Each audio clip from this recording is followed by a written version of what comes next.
Alright mga amigos, sa bagong panayam nga po kay Super Middleweight Undisputed Champion Saul Canelo Alvarez, natanong siya sa mga bagay-bagay na mainit na pinag-uusapan sa mundo ng boxing tulad ng paikipagtaos kay Terence Crawford at paikipaglaban kay David Benavidez. Anya sa panayam, may meeting sila ng boss ng PBC na si Al Haymon sa darating na Lunes upang pag-usapan ang the best possible fight sa May at September.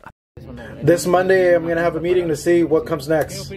Jaime Munguia, Jermall Charlo, Terence Crawford at David Benavidez ang mga pangalang sinasabi sa mga report na possible makalaban ni Canelo. Pero pinabulaanan ni Canelo lahat yan mga amigos dahil sa Lunes pa lang daw malalaman kung sino talaga ang mga pagpipilian.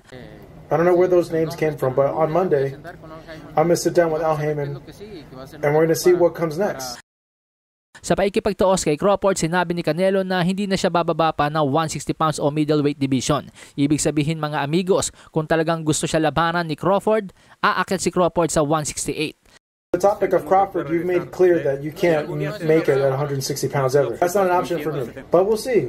You never know in boxing. If it's a good fight for the people, a fight that's big, that generates a lot of things. Sa kabilang banda, sa pagsasabi naman ni David Benavidez na dapat bakantihin na ni Canelo Alvarez ang WBC kung hindi ito papalag sa kanya, sinabi ni Canelo na siya daw ang hari ng boxing at magagawa niya kung ano yung gusto niyang gawin.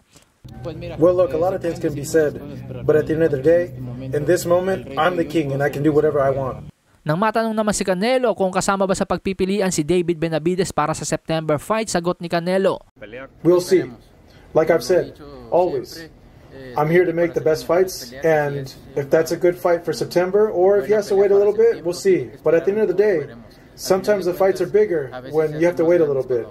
So parang may indikasyon dito mga amigos na posibleng patagalin pa ni Canelo ang laban kay Benavidez nang sabihin niyang sometimes the fights are bigger when you wait a little bit.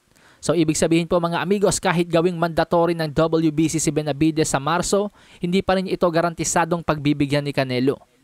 Sa iba pang balita mga amigos, ang napospone na laban ni Ohara Davies at Ismael Barroso para sa WBA Interim Super Lightweight title ay nareschedule na po bilang co-main event sa bakbakang Virgil Ortiz Jr. at Frederick Lawson sa January 6 sa Las Vegas.